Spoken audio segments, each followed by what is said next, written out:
Just a quick one guys, Dan sends his apologies that he hasn't been able to do the narration of the videos. This is due to his laptop breaking and not being able to replace it as he is abroad. As of Thursday, things will be back to normal, but until then I'll be providing you with all your Liverpool news. Let's get into it. We are in the final stretch of the international break now, with Liverpool set to play Manchester City on Saturday.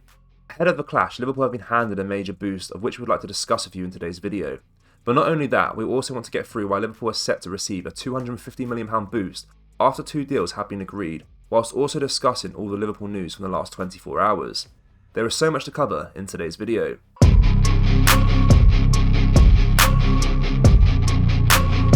And hello guys, welcome back to the channel. Before we get into today's video, make sure you hit that like button and subscribe to the channel for more Liverpool content.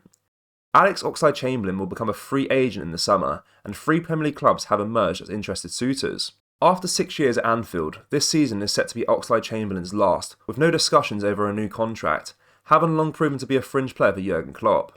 Whilst his Liverpool career is nearing its end though, the Mail's Samuel Mokabel has previously had close links with Oxlade-Chamberlain's representatives, and reports that 3 Premier League clubs are interested in his signature. Mokbel states that Aston Villa, Newcastle and Brighton have an early interest in the midfielder, with clubs in Serie A also credited with interest. Brighton have been linked with making a January move for Oxlade-Chamberlain, but with a free transfer available in the summer, they were in no rush to make a move. The 29-year-old has made 12 appearances this season, for a total of just 471 minutes, with a hamstring injury in pre-season immediately putting him on the back foot. He has been named in the starting 11 just 5 times, utilised off the bench 7 times, and remained unused in 7 games. Oxlade-Chamberlain saw his Liverpool career sent into a different trajectory after his nasty knee injury in 2017-18, a player who was building momentum only to see it come crashing down. Since returning to action in the end of 2018-19, Oxlade-Chamberlain has been named in the starting lineup just 49 times, with his other 54 outings coming as a substitute. Harvey Elliott, for example, who signed ahead of the 2019-20 season and spent a season on loan at Blackburn, already has 36 starts. The 29-year-old has previously spoken out of his desire to stay at a really good level for as long as possible, so that his son can see him play.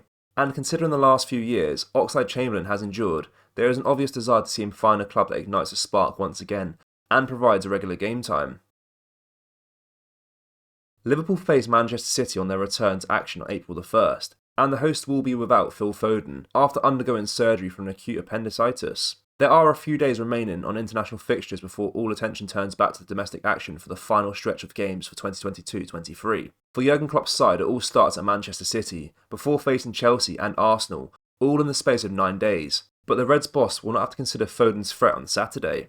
The 22-year-old was in the England camp when complained of feeling unwell, and subsequently underwent surgery on Sunday for appendicitis.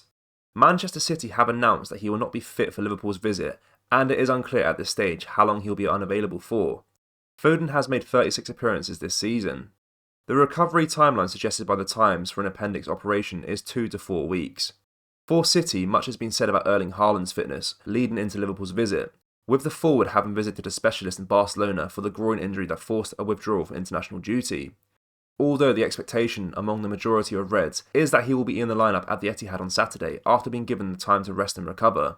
As for Liverpool, Cody Gakpo, who suffered with illness, and Darwin Núñez, who cut his ankle, are expected to be available against Pep Guardiola's side, whilst Jordan Henderson has made positive steps while with England. As for Luis Diaz and Thiago, we will hear more from Jurgen Klopp later in the week. Commercial income is due to rise for the 8th successive year at Liverpool in 2023-24, Football Analysis shows. The club's revenue from sponsorship and merchandise in 2021-22 totaled £247 million, up from £217.6 million in the previous pandemic-struck financial year. That upswing was due in large part to a successful year on the pitch, with Jurgen Klopp's side lifting the League Cup and FA Cup, whilst narrowly missing out on the Premier League and Champions League. Strong showings in those competitions have triggered performance-related bonuses from sponsors and bolstered the club's position when it comes to negotiating with potential new partners. Liverpool's 2022-23 campaign has been a lot less glittering, but extensions on significantly improved terms with the front of shirt partner Standard Chartered and sleeve sponsor Expedia means another commercial hike is in the post. The deals which kick in from next season are worth £50 million, which is a £10 million increase, and £15 million, which is a £5 million increase per year, and should help insulate Liverpool even if they fail to qualify for the Champions League this term. Significantly, it is understood that Liverpool will also bank an extra £6.5 million annually from the Premier League's new sponsorship arrangements with EA Sports and Sorare. Liverpool were the only English club partnered with Sorare before the Premier League announced a division-wide deal with the NFT-based trading card platform in January, news of which was exclusively broken by the site. The Reds have also signed with blue-chip partners such as Coca-Cola in the last 6 months, while a deal with Nike-owned fashion brand Converse was linked just this week. Industry gurus have also repeatedly extolled the virtues of Liverpool's tie-in with Nike-sponsored basketball superstar LeBron James, who holds a stake in the club as well as its owners, Fenway Sports Group.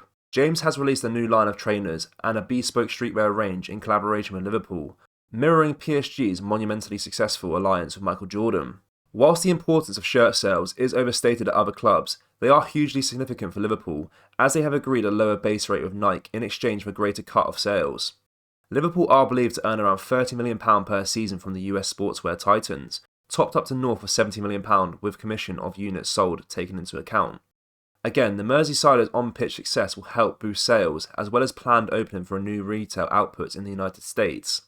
Similar to this, in November last year, Liverpool opened a new store in Malaysia, where they have an enormous fan base. The club is expected to return to Asia for pre-season ahead of the 2023-24 season, which football finance expert Kieran Maguire has previously told us it could be worth up to £15 million.